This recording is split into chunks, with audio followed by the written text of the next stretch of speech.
Paytm ने कौन सी गलतियां की और उस गलतियों से हमें एक एज अ बिजनेस ओनर क्या सीखना चाहिए ताकि हम हमारे बिजनेस में वो गलती ना करें, ये मैं जरूर आपको बताऊंगी।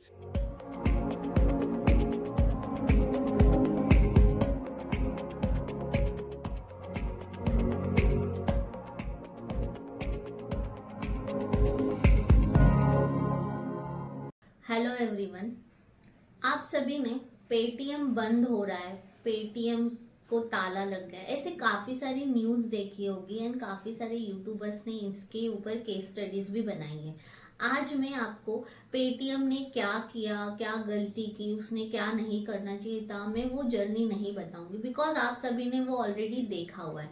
हाँ, लेकिन पेटीएम ने कौन सी गलतियां की और उस गलतियों से हमें एक एज अ बिजनेस ओनर क्या सीखना चाहिए ताकि हम हमारे बिजनेस में वो गलती ना करें, ये मैं ज़रूर आपको बताऊंगी। बिकॉज मेरा हमेशा एक ये मानना होता है कि कुछ अगर लाइफ में सीखना है या कुछ एक्सपीरियंस करना है ना, तो उसके लिए हमें गलतियां करने की ज़रूरत नहीं होती है। ऐसे कहते हैं ना कि गलतियों से ही इंसान सीखता है, लेकिन बिजनेस में इसे एप्लीकेबल नहीं करना चाहिए। मेरा ऐसा मानना है कि दूसरों की गलतियों से हमें सीख लेनी चाहिए एंड कोशिश करना चाहिए कि वो सेम गलती मैं मेरे बिजनेस में ना करूं। तो आज हम देखेंगे कि पेटीएम की कौन सी गलती थी जिससे कि हमें सीख मिलती है। नंबर 1, कि हम सभी को पता है कि पेटीएम ने कस्टमर्स के को बिना इन्फॉर्म किए, बिना इंटीमेट किए उनके अकाउंट्स को ओपन कर लिया था। सबसे बड़ी गलती ये थी बिकॉज बिजनेस में कस्टमर इज द किंग। अगर हम उन्हीं के साथ में चीटिंग करेंगे, उन्हीं को अगर हम ट्रांसपेरेंसी नहीं रखेंगे, हमारे काम की अकाउंटेबिलिटी नहीं रखेंगे, तो बिजनेस एक ना एक दिन तो डाउनफॉल होना ही होना है। तो ये जो उनकी सबसे बड़ी गलती थी, इससे हमें ये सीख मिलती है कि हमें कुछ भी हो जाए, हमेशा हमारे कस्टमर्स के साथ में, क्लाइंट के साथ में एक ट्रांसपेरेंसी रखना बहुत ज़रूरी है। तब जाके बिजनेस में एक ट्रस्ट बिल्ड होता है एंड हमारा जो बिजनेस है वो एक ब्रांड बिल्डअप होता है। सेकेंड, कि पेटीएम ने काफ़ी सारे जो कंप्लायंसेस है, काफ़ी सारे जो रूल्स है, लॉ है, उसको उन्होंने बोलते हैं ना कि फॉलो नहीं किया था। लेकिन कंप्लायंसेस हो, रूल्स हो, एक्ट हो, कुछ भी हो, ये सभी के लिए सेम होते हैं। कंपनी चाहे एमएनसी हो, बड़ी कंपनी हो, कॉरपोरेट हो या छोटा सा कोई एसएमई सेक्टर का कोई बिजनेस हो, रूल्स तो सभी के लिए सेम होते हैं, कंप्लायंसेस तो सभी के लिए सेम होते हैं एंड वो सभी को फॉलो करना ज़रूरी होता है। फिर चाहे वो पेटीएम हो या कोई और कंपनी हो, किसी के लिए कोई भी छूट नहीं देती है बिकॉज वो कंप्लायंसेस है, वो करना ज़रूरी है। अगर उसको आप फॉलो नहीं करते हो तो एक दिन जो आज हाल पेटीएम का, वो आपके बिजनेस का भी होगा। नेक्स्ट, गवर्नमेंट ने, आरबीआई ने पेटीएम को काफ़ी बार नोटिसेस भेजी, काफ़ी बार उन्हें पेनल्टीज लगाई। जो रिसेंट उनकी 23 में या 22 में जो पेनल्टी लगी थी, 22 में जो उनको पेनल्टी लगी थी अक्टूबर 22 में, वो थी 1 करोड़ रुपीज़ की। फिर भी पेटीएम ने उनकी उस गलती को सुधारा नहीं। लगभग उनके पास में 1 साल से ज़्यादा का टाइम था, फिर भी पेटीएम ने अपनी जो गलती थी, अपने जो फिनेंशियल्स में मिस्टेक्स हुए थे, उससे इम्प्रूव नहीं किया। उसका जो नतीजा है वो आज हम देख रहे हैं कि पेटीएम बंद हो रहा है। तो इसीलिए अगर कभी भी हमें, अगर बिजनेस में किसी भी डिपार्टमेंट से अगर नोटिस आती है या इंटीमेशन आता है, तो बीइंग अ बिजनेस ओनर ये हमारी जिम्मेदारी बनती है कि उसको टाइमली रिप्लाई करे, रिवर्ट करे एंड अगर कुछ मिस्टेक सच में हुई है तो उसे एक्सेप्ट करके उसे इम्प्रूव करे ताकि नेक्स्ट टाइम वो सेम गलती आप ना दोहराओ। अगर आप सेम चीज़ करते हो या नोटिसेस को या फिर कुछ भी अगर इंटीमेशंस आता है उसे निगलेक्ट करते हो, तो एक दिन आपके भी बिजनेस का वही होगा जो आज पेटीएम का हुआ है। लॉट्स ऑफ पेनल्टी भरनी पड़ सकती है, बिजनेस बंद करना पड़ सकता है।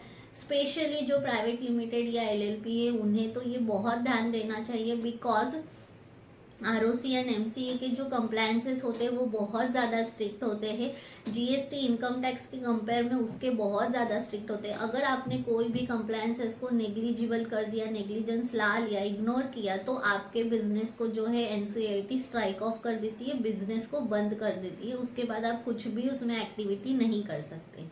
सो नेक्स्ट जो गलती थी वो देखते हैं। पेटीएम ने गवर्नमेंट को एंड आरबीआई को रॉन्ग इन्फॉर्मेशन सबमिट की थी। दैट मीन्स उनके जो फिनेंशियल्स थे, जो नंबर्स थे, वो रॉन्ग उनको सबमिट किए थे। ये सबसे बड़ा एक गलती थी एंड सबसे बड़ा ये मैं तो बोलूँगी क्राइम है। बिकॉज बीइंग एसएससी ये मेरी जिम्मेदारी बनती है गवर्नमेंट को सही और ट्रू एंड फेयर व्यू देना, ट्रू एंड फेयर नंबर्स देना। अगर उसमें मैं कुछ गलती कर रही हूँ तो शायद थोड़े से टाइम के लिए हम बच सकते हैं, लेकिन लॉन्ग टर्म में ये कभी ना कभी तो मिस्टेक सामने आनी ही है एंड बिजनेस में नुकसान तो होना ही है, जो कि आज पेटीएम का हुआ। तो पेटीएम ने जो भी बिजनेस में गलतियां की उससे हमें ये सीख लेनी चाहिए कि कंप्लायंसेस में बिल्कुल भी इग्नोरेंस नहीं करना है, बिल्कुल भी उसे लाइटली नहीं लेना है। बिकॉज रूल्स एक्ट कंप्लायंसेस सभी के लिए सेम हो, चाहे कंपनी बड़ी हो या छोटी हो। पेटीएम जैसी बड़ी कंपनी अगर उसको कुछ नहीं कर पाई तो आप ही सोचिए, आप तो बहुत छोटे एसएमई सेक्टर हो, उसमें आप कैसे डील करोगे। इसीलिए बिल्कुल भी इसमें नेग्लिजेंस नहीं करना है। गवर्नमेंट को टाइमली और राइट एंड जो एक्चुअल्स आपके नंबर से जो इन्फॉर्मेशन है वो प्रोवाइड करनी है एंड कस्टमर्स एंड क्लाइंट के साथ में कभी भी चीटिंग नहीं करनी है।